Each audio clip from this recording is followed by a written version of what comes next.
सुनो जी, जरा देखिए तो दरवाजे पर कौन है। सुमन जी ने किचन से ही महेंद्र जी से कहा। देखता हूँ और महेंद्र जी दरवाजे पर पहुंच गए। कौन है ये, कोर्ट से नोटिस आया है।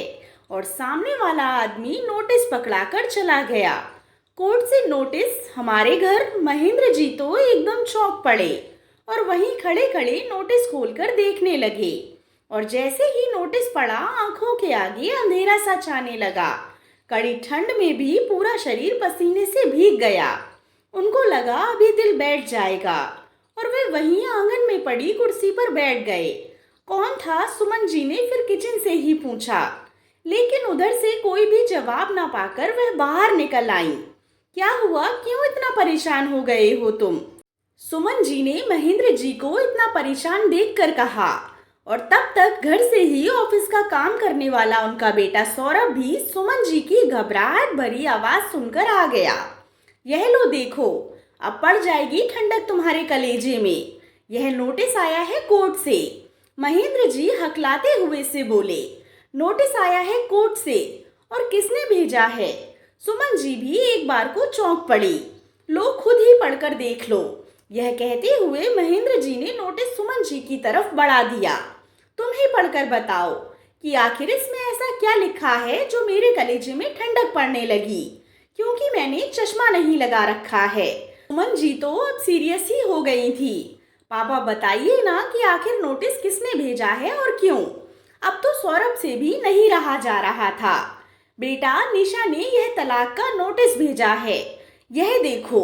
महेंद्र जी ने इस बार नोटिस सौरभ की तरफ बढ़ा दिया। क्या पापा? अब तो सौरभ को भी लगा कि जैसे उसके पैरों के तले से जमीन खिसक गई। हाँ बेटा, लेकिन पापा, निशा इतना बड़ा निर्णय कैसे ले सकती है? सौरभ को तो सचमुच कुछ भी समझ नहीं आ रहा था।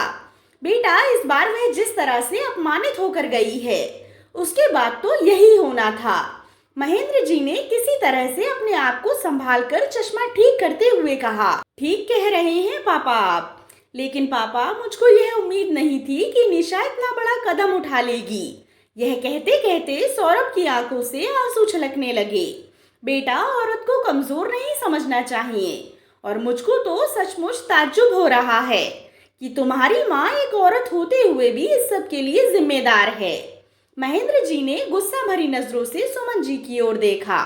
लेकिन पापा, मैं निशा के बिना नहीं जी पाऊंगा। इतना कहकर सौरभ आंखों में आंसू लिए अपने कमरे में वापस चला गया। अब तुम्हारे कलेजे में ठंडक पड़ गई होगी। तुमको बेटे की हालत दिखाई पड़ रही है ना?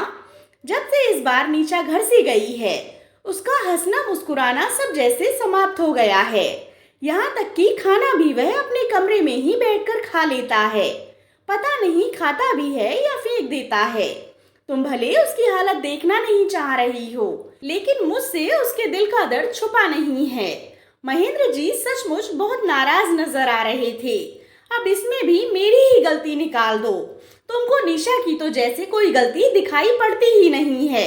हर बात को लेकर कितना ज्यादा बहस करती थी। इसी बात को लेकर उन दोनों में झगड़ा होता था। सुमन जी इस बार बहुत तमक कर बोली। लेकिन मेरे हिसाब से तो 100% तुम्हारी ही गलती है। अब जब बेटी पराई घर से बिहा कर इस घर में आई है, तो थोड़ी बहुत गलतियां तो होती ही रहती हैं। लेकिन जैसे ही सौरभ ऑफिस से वापस आता था, तुम उसकी दिन भर की बातों को नमक मिर्च लगा लगा कर बताती थी। बस इसी बात को लेकर उन दोनों के बीच कहासुनी होती थी।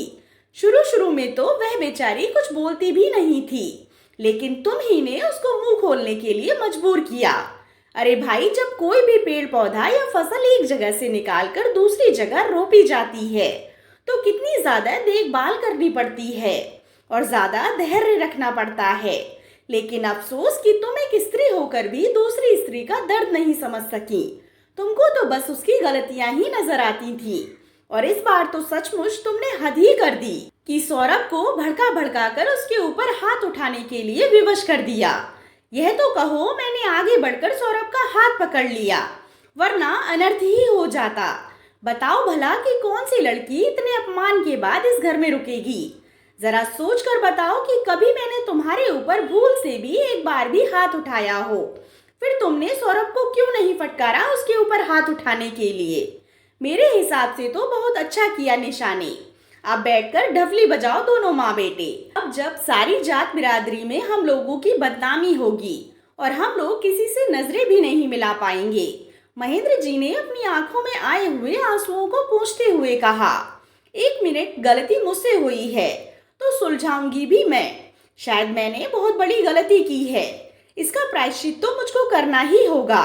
मैं बहुत ज्यादा कुटिल हो गई थी निशा को लेकर, उसको हर पल नीचा दिखाना चाहा।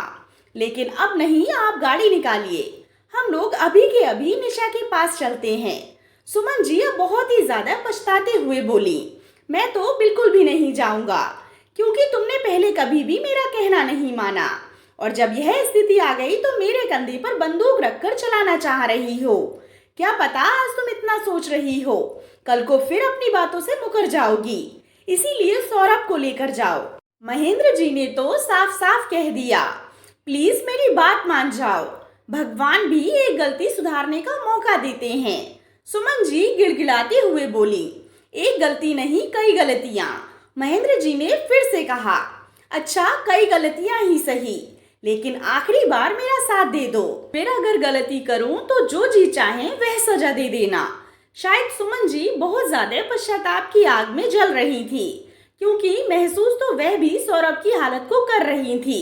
ठीक है, आखिरी बार, और वह भी तुम्हारे लिए नहीं, अपने बेटे के लिए, क्योंकि उसकी हालत मुझसे देखी नहीं जा रही है। महेंद्र जी सचमुच बेटे की हालत देखकर दुखी नजर आ रहे थे और थोड़ी ही देर बाद वे लोग निशा के पास पहुंच गए।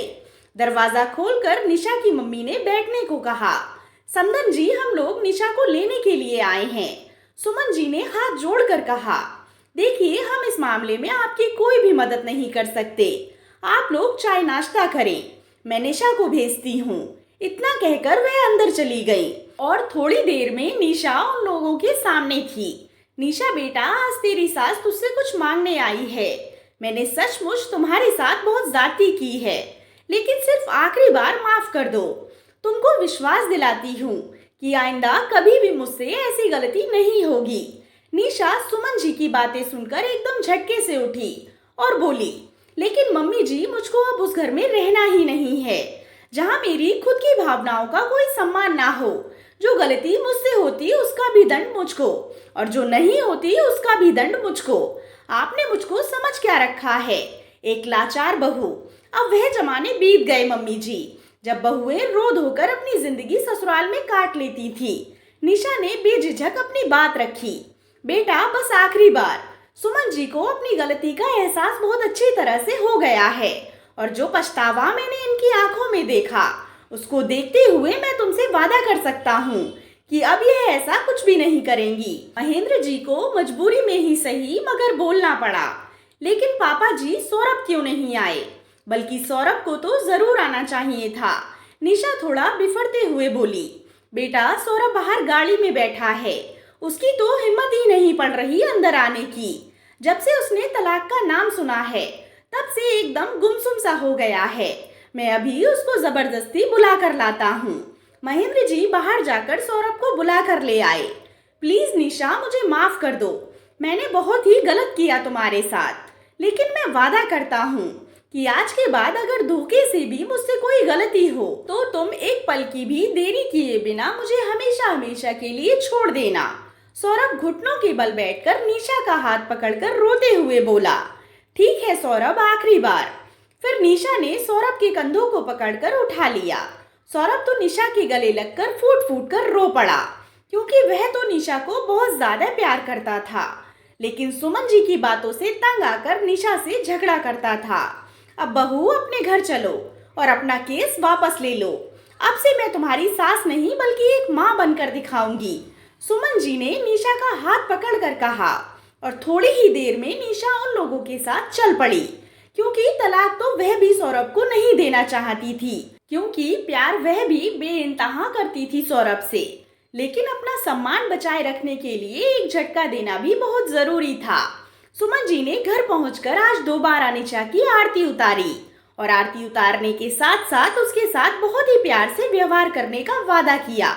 खैर, समय अपनी गति से चल रहा था और सचमुच सुमन जी ने जो कहा उस पर चलकर दिखाया। अब तो निशा को कोई शिकायत भी नहीं रही। समय के साथ उसकी गोद में एक नन्ही मुन्नी परी भी आ गई और पूरे परिवार में खुशियां छा गई। उम्मीद करती हूँ आपको कहानी पसंद आई होगी। कहानी पसंद आई हो तो कहानी को लाइक एंड शेयर करें। कहानी के बारे में कमेंट कर अपनी राय ज़रूर दें। अगर चैनल पर नए हो तो चैनल को सब्सक्राइब करें। कहानी सुनने के लिए आप लोगों का बहुत बहुत धन्यवाद।